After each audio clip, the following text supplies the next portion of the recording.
Students good morning. आज हम अपना नया चैप्टर नंबर 3 शुरू करेंगे जो है private sector and public sector business studies का। तो आज हम पढ़ते हैं प्राइवेट सेक्टर के बारे में कि प्राइवेट सेक्टर होता क्या है। Private sector refers to the sector of business consisting of business owned by private individuals और ग्रुप। तो प्राइवेट सेक्टर हमें क्या बताया है, प्राइवेट सेक्टर वो एंटरप्राइजेज होती हैं जो प्राइवेट ओनरशिप होती है, जिनके पास अपनी खुद की ओनरशिप होती है, या फिर प्राइवेट इंडिविजुअल होता है या फिर प्राइवेट ग्रुप्स होते हैं। ठीक है, मतलब किसी भी पब्लिक या फिर गवर्नमेंट का इसमें कोई भी रोल नहीं होता है। इनको प्राइवेट क्यों बोला जाता है, क्योंकि जो ये हैं ये फुली ओन्ड होते हैं प्राइवेट इंडिविजुअल से, और इसमें स्टेट गवर्नमेंट सेंट्रल गवर्नमेंट का कोई भी रोल नहीं होता है या कोई भी इंटरफेरेंस नहीं होता है from the point of view of ownership. मतलब उनकी कोई भी ओनरशिप नहीं होगी या कोई भी उनका इंटरफेरेंस नहीं होगा इस बिज़नेस में। कुछ मेन एंटरप्राइजेज भी हैं जो वेल नोन है, फैमिली बिजनेस हैं जिनके प्राइवेट सेक्टर्स में, जैसे अनिल धीरूभाई अंबानी ग्रुप। अंबानी ग्रुप है, उसका बहुत बड़ा फैमिली बिजनेस है जिसमें रिलायंस कैपिटल, कम्युनिकेशन और हेल्थ, एंटरटेनमेंट, पावर, ये सारी चीज़ें जो रिलायंस ग्रुप है। जैसे रतन टाटा का जो बिज़नेस है सारा, बिरला ग्रुप है, ये सारे क्या है, ये जाने माने जो भी हैं बिजनेसेस हैं जो प्राइवेट सेक्टर में इन्वॉल्व होते हैं, जिसमें एक प्राइवेट इंडिविजुअल ने एक कंपनी फॉर्म की है और अपने प्रॉफिट मोटिव के लिए इसने काम किया है, जिसमें गवर्नमेंट का कोई भी इंटरफेरेंस नहीं होता है। अब प्राइवेट सेक्टर के कुछ फीचर्स होते हैं, वो क्या फीचर्स हैं। पहला है प्रॉफिट मोटिव। सबसे पहला और मेन फीचर यही होता है प्राइवेट सेक्टर का कि उसका प्रॉफिट मोटिव होता है। इसका प्राइवेट सेक्टर का मेन एम क्या होता है कि वो मैक्सिमम से मैक्सिमम प्रॉफिट अर्न कर पाए। और जो सोशल रिस्पॉन्सिबिलिटीज़ होती हैं it are being understood by this sectors. मतलब आजकल इनका मेन एम क्या है, सिर्फ मैक्सिमम प्रॉफिट को अर्न करना। उनकी रिस्पॉन्सिबिलिटीज़ क्या हैं वो सारी चीज़ें देखना। सेकंड फीचर क्या हो जाएगा इसका, प्राइवेट ओनरशिप। प्राइवेट ओनरशिप का मतलब क्या हो जाएगा कि जो कंप्लीट ओनरशिप है वो किसकी हो जाएगी, उस इंडिविजुअल की हो जाएगी जिसने कंपनी शुरू करी है, जो पूरा एंटरप्राइज हो जाएगा उस सेक्टर का, और कोई भी स्टेट और सेंट्रल गवर्नमेंट का इंटरफेरेंस नहीं होगा ओनरशिप के पॉइंट ऑफ व्यू से। ठीक है। थर्ड हमारा आता है profit as evidence of success. मतलब जो सक्सेस होती है किसी भी एंटरप्राइज की प्राइवेट सेक्टर में, उसको हम कैसे मेज़र कर सकते हैं, डिग्री ऑफ प्रॉफिट से। मतलब उस एंटरप्राइज का, उस कंपनी का कितना प्रॉफिट जा रहा है, तो उससे हम मेज़र कर सकते हैं कि वो सक्सेसफुल है या फिर नहीं है।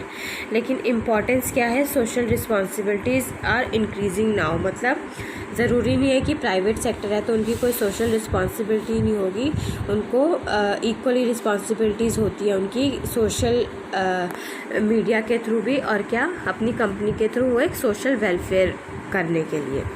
ठीक है। नेक्स्ट पॉइंट हमारा है प्राइवेट मैनेजमेंट।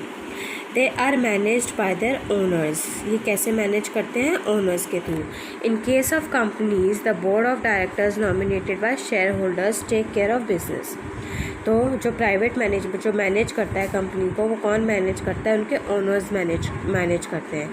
इस केस में जो कंपनीज होती हैं, जो बोर्ड ऑफ डायरेक्टर्स होते हैं, उनको कौन नॉमिनेट करता है, शेयर होल्डर्स, जो कि बिजनेस का टेक केयर करेंगे। इसके बाद आता है less political intervention. Less political intervention हमें क्या बताता है, इस प्राइवेट सेक्टर में पॉलिटिकल इंटरफेरेंस जो है वो निगलेक्ट कर दिया जाता है। मतलब उसका मतलब उसको कम्प्लीटली निगलेक्ट कर देते हैं कि प्राइवेट सेक्टर में जो पॉलिटिकल इंटरवेंशंस हैं उनका कोई भी काम नहीं है। ठीक है। इसके बाद हमारे कुछ फॉर्म्स आते हैं प्राइवेट एंटरप्राइजेस के। ये तो अभी फीचर्स है कि प्राइवेट सेक्टर में क्या क्या फीचर्स होते हैं। ठीक है। एक तो वो प्रॉफिट कमाता है, उसका मेन एम ही ये होता है कि उसको प्रॉफिट चाहिए। दूसरा उसकी प्राइवेट ओनरशिप होती है, जिसमें किसी भी टाइप की जो गवर्नमेंट है उसका कोई भी इंटरफेरेंस नहीं होता। थर्ड, प्रॉफिट ही एक एविडेंस है कि जो हमारा बिजनेस, जो प्राइवेट एंटरप्राइज है, वो सक्सेसफुली चल रही है या नहीं चल रही है। वो कैसे मेज़र करेंगे, प्रॉफिट के थ्रू। जितना ज़्यादा प्रॉफिट होगा उतनी ही सक्सेसफुल वो कंपनी चल रही है। इसके बाद जो मैनेजमेंट होता है वो बोर्ड ऑफ डायरेक्टर्स करते हैं, शेयर होल्डर्स करते हैं, अपनी कंपनी को, बिज़नेस का टेक केयर करते हैं। उसके बाद जो पॉलिटिकल इंटरवेंशंस हैं वो प्राइवेट सेक्टर में होती ही नहीं है, किसी भी टाइप की पॉलिटिकल इंटरफेरेंस नहीं होती इस सेक्टर में, ठीक है। अब फॉर्म्स हैं, पहली हमारी फॉर्म आती है प्राइवेट एंटरप्राइज में सोल प्रोप्राइटरशिप। सोल का मतलब क्या होता है? Single individual. तो ये क्या इंडिकेट करता है? By the name of their is only one owner of such business. उस बिजनेस का सिर्फ एक ही ओनर होगा, ठीक है। ही इन्वेस्ट कैपिटल, वो कैपिटल इन्वेस्ट करता है, मैनेज करता है, रिस्क भी बियर करता है, और उसकी सोल रिस्पॉन्सिबिलिटी होती है प्रॉफिट और लॉस की। चाहे कुछ भी हो रहा है, प्रॉफिट लॉस हो रहा है, रिस्क आ रहा है, उसकी खुद की अकेले जो इंडिविजुअल है उसकी रिस्पॉन्सिबिलिटी होगी। एंड द सोल प्रोप्राइटरशिप एक ओल्डेस्ट और सिंपलेस्ट फॉर्म है बिजनेस ऑर्गेनाइजेशन का, कि हमने अकेले कंपनी शुरू करी और अकेले ही हम उसको हैंडल कर रहे हैं। No formality needs to be perform for this kind of business. कोई किसी भी टाइप की फॉर्मेलिटी करने की कोई भी ज़रूरत नहीं है।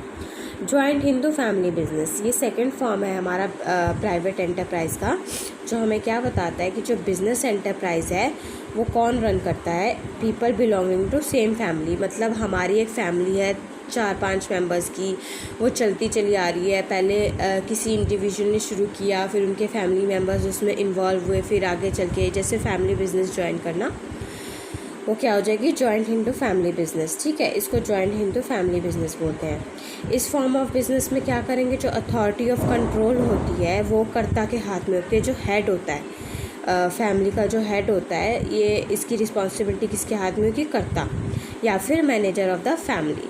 And the other members of the family work under the control of and guidance of कर्ता। मतलब जो बाकी सारे मेंबर्स हैं फैमिली के, वो उसकी गाइडेंस के अकॉर्डिंग ही बिजनेस में काम करेंगे। और जो सबसे एल्डेस्ट मेंबर होगा फैमिली का, उसको हम कर्ता बोलते हैं। And he has been absolute authority, उसके पास पूरी की पूरी अथॉरिटी होगी कि वो लोन्स को रेज कर पाए और डील कर पाए अदर पार्टीज़ के साथ और डिसीजंस ले पाए, ठीक है।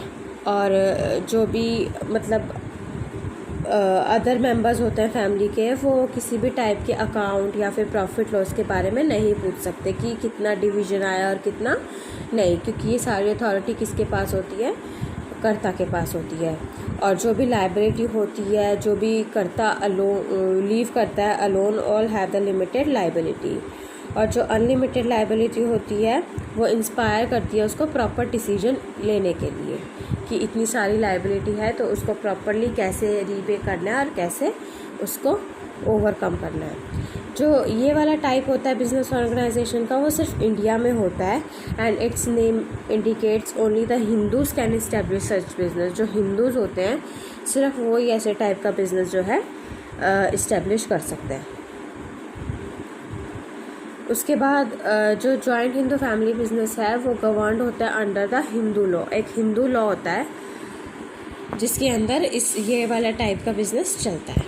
इसके बाद हमारा आता है पार्टनरशिप। पार्टनरशिप क्या बताता है हमें? कि पार्टनरशिप में मिनिमम 2 मेंबर्स की ज़रूरत होती है और maximum 50 people can run the business, ठीक है। मिनिमम तो 2 मेंबर्स चाहिए होते हैं और मैक्सिमम 50 लोग उस बिज़नेस को रन कर सकते हैं in the basis of contract या फिर share of profit and loss की। मतलब प्रॉफिट का इतना शेयर मिलेगा। एक कॉन्ट्रैक्ट साइन होता है बिजनेसमैन के पार्टनरशिप का, ठीक है। और जो पार्टनरशिप बिजनेस होता है वो या तो अपनी सोल प्रोप्राइटरशिप को एक्सपेंड मतलब आगे बढ़ाने के लिए किया जाता है, कि उसमें अदर जो भी इंडिविजुअल्स हैं उनको इन्वॉल्व करना, उनके जो पैसे इन्वेस्ट करवाना, ठीक है। और ये कौन कौन इस्टेब्लिश कर सकता है?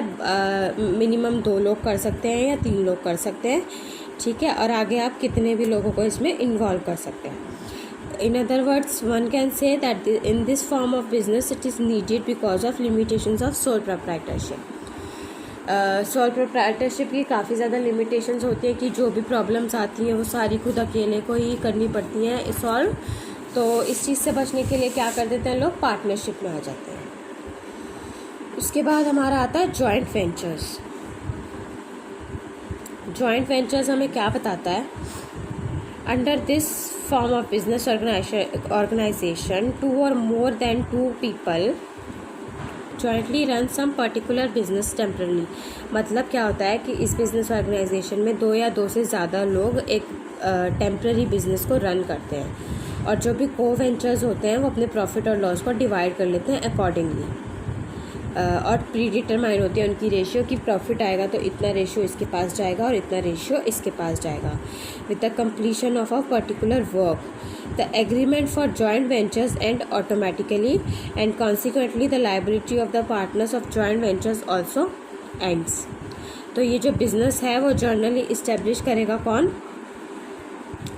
consignment of goods for underwriting the shares or debentures and the construction of buildings, road, bridges, canals etc. इन सारी चीज़ों में क्या होता है, जो जॉइंट वेंचर्स हैं वो मिलते हैं। उसके बाद हमारा नेक्स्ट पॉइंट आता है joint stock company. Joint stock company कौन से टाइप की, ये इस एक फॉर्म ऑफ ओनरशिप होता है जो एक बिज़नेस अडॉप्ट करता है, जहाँ पे ज़्यादा कैपिटल रिक्वायर्ड होती है और रिस्क भी कंपैरेटिवली ज़्यादा ही होता है, ठीक है। और जो बिज़नेस ऑर्गेनाइजेशन है वो फॉल करती है इस कैटेगरी के अंदर ऑफ इनकॉर्पोरेटेड बिजनेस। और ये किसके बेसिस पे होता है? It is established under the companies act 2013। एक कंपनी एक्ट आया था 2013 में, ये उसके अंडर इसको लागू किया गया है।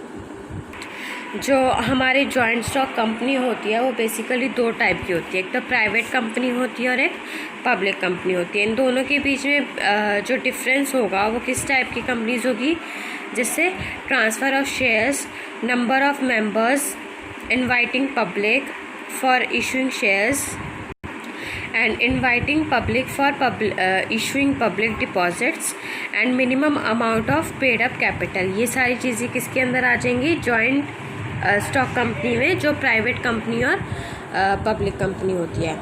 इसके बाद लास्ट हमारा आता है कोऑपरेटिव एंटरप्राइजेस। कोऑपरेटिव एंटरप्राइजेस क्या होती हैं? इनको हम कोऑपरेटिव सोसाइटीज़ भी बोलते हैं। ये एक फॉर्म ऑफ वॉलेंट्री एसोसिएशंस होते हैं। वॉलेंट्री का मतलब क्या हो जाएगा? जो खुद की मर्ज़ी से पार्टिसिपेट करते हैं, जो which come into the existence with the purpose of services and serve their members. जो किस पर्पस के लिए आते हैं? कि वो अपनी सोसाइटी को सर्व कर सकें और उनके मेंबर्स को सर्व कर सकें।